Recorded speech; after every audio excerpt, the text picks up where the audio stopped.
दर्शकों, इस वक्त हमारे समक्ष है वरिष्ठ एडवोकेट संदीप बदाना जी। सर, हम आपसे ये जानना चाहेंगे, तरकीबन देखा जाए कि आपने कई बार जनहित के मुद्दों को हाईलाइट किया हुआ है, चाहे वो रेलवे का इशू हो या चाहे कॉलेज का इशू हो, प्रतिभूति अमाउंट का इशू हो, तो आपने हर तरह से जनहित के मुद्दे को हाईलाइट किया हुआ है।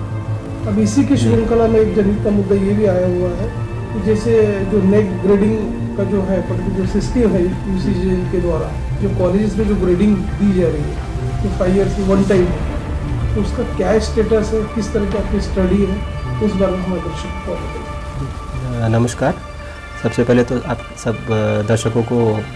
मेरी शुभकामनाएं, दिवाली की शुभकामनाएं। और जैसे कि आपको पता है कि इसके पहले भी मैंने सीएजी यानी ऑफिस को रिप्रेजेंटेशन दिया था, मिनिस्ट्री ऑफ फाइनेंस को रिप्रेजेंटेशन दिया था, प्रतिभूति जो निधि है उसको लेके। और ये अब वो रिप्रेजेंटेशन दे के कुछ अभी 4-5 महीने भी हो गए हैं, और मिनिस्ट्री अपने लेवल पे मेरे को कम्युनिकेशन किया है कि हम इसमें इन्वेस्टिगेट कर रहे हैं और फॉलोअप चालू है, मेरा भी फॉलोअप चालू है, पर उससे कुछ खास फ़ायदा होते हुए मुझे दिखा नहीं है। इसीलिए अभी जैसे आपने जो मुद्दा उठाया अभी जो सवाल किया है नैक का, सो मैं आपको बता दूं कि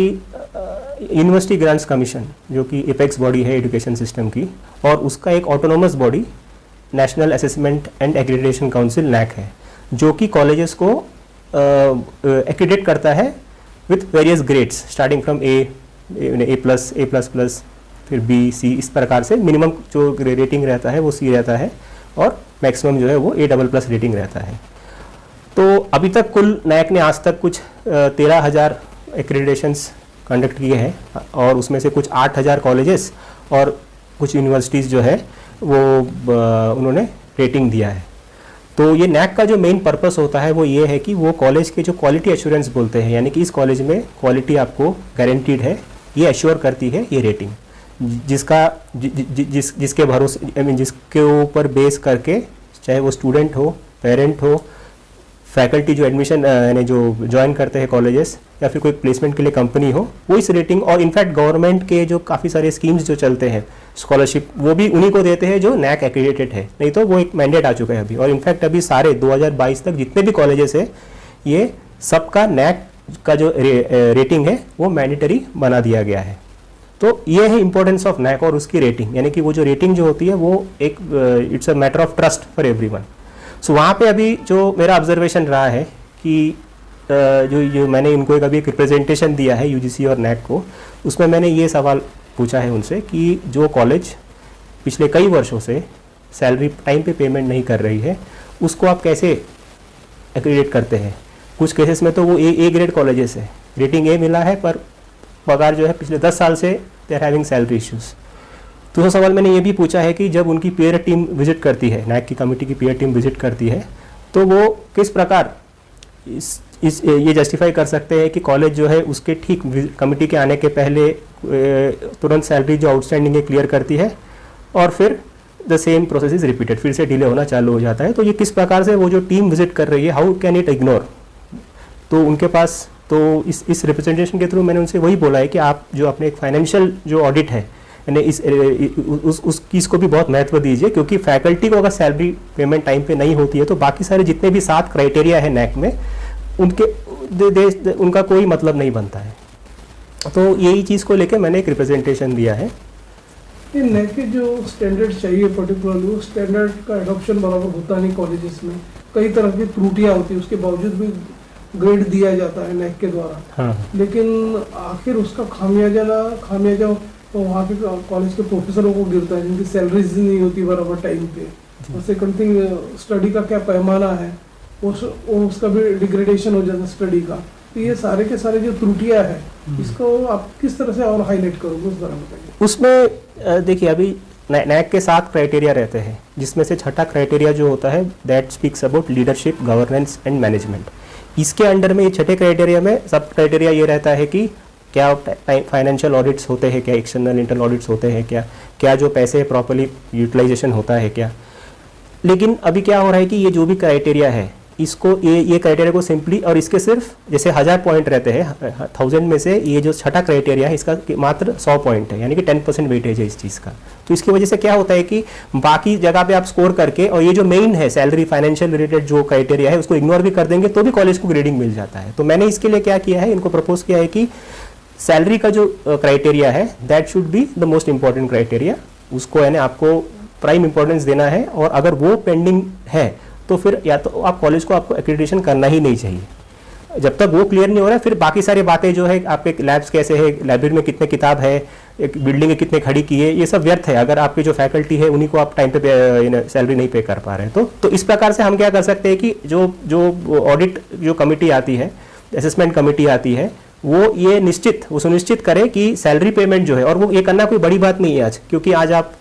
सब कुछ ऑनलाइन होता है, ठीक है। एक एम्प्लॉय का हर महीना जो पीएफ का चालान, प्रोविडेंट फंड का चालान जो भरते हैं, उसमें आप ये देखेंगे कि वो जो ईपीएफओ का जो पोर्टल रहता है ऑनलाइन, उसमें कोई भी व्यक्ति जो है कॉलेज का डिटेल डालेंगे तो कौन से महीने कौन से चालान, कितने पीएफ भरे नहीं भरे, सब क्लियर हो जाते हैं। सिमिलरली सैलरीज, टीडीएस जो उनका कट रहे हैं वो टाइम पे जमा होता है नहीं होता है, वो सब ऑनलाइन इजीली एक्सेसिबल है और एसेस भी कर सकते हैं। बट ये सब चीज़ों को नज़रअंदाज किया जाता है, और ये इसका एविडेंस है हमारे पास कि इसको नज़रअंदाज किया जाता है, और ग्रेडिंग जो है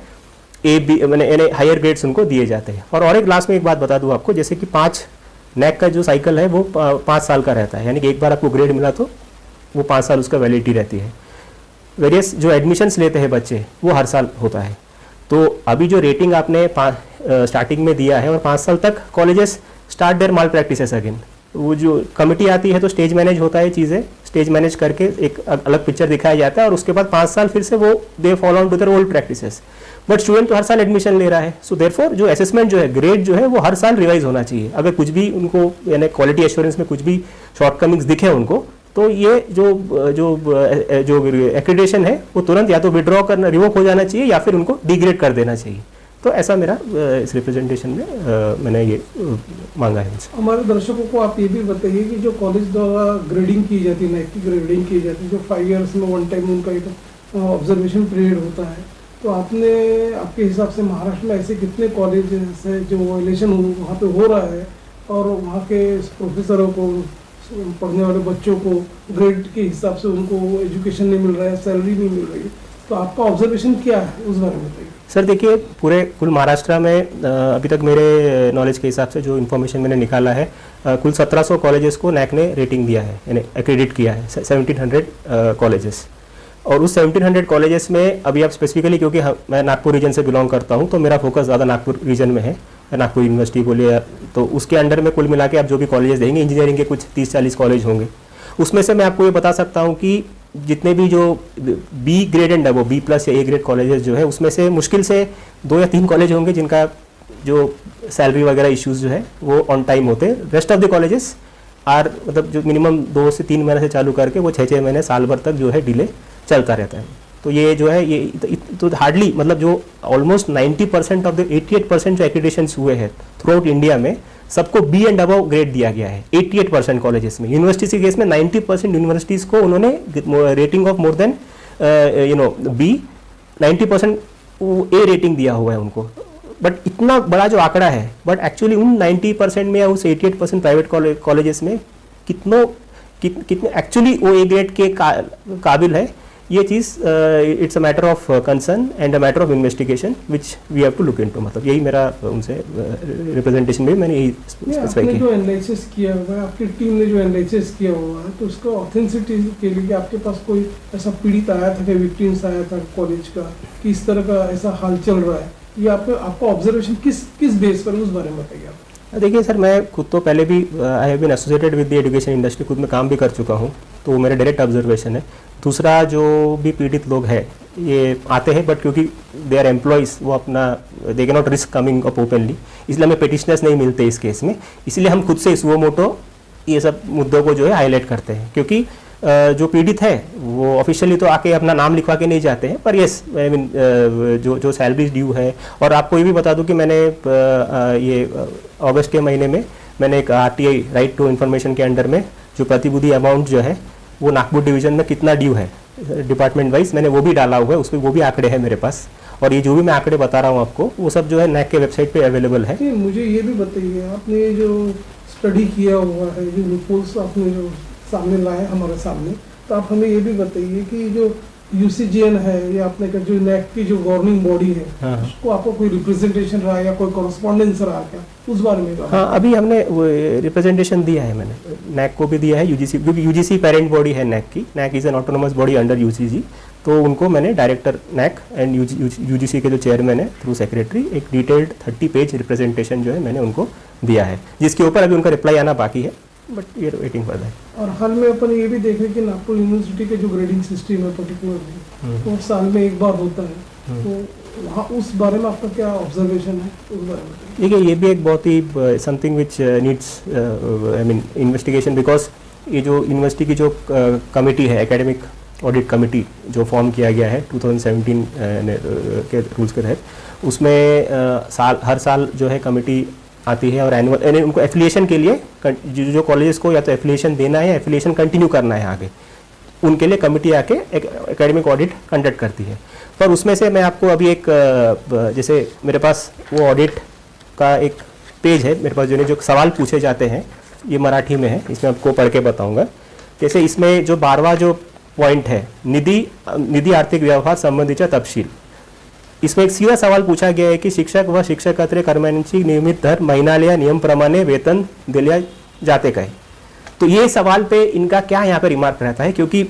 हमारे पास पूरा एविडेंस है थ्रू पीएफ अकाउंट, तो प्रोविडेंट फंड के पोर्टल में आप चेक करेंगे या फिर टीडीएस के पोर्टल में चेक करेंगे कि ये टाइम पे होता नहीं है। तो यहाँ पे मेरा सवाल यही है कि इस पॉइंट पे वो क्या रिमार्क देते हैं और किस प्रकार से उनका जो एफिलिएशन है कंटिन्यू करते हैं या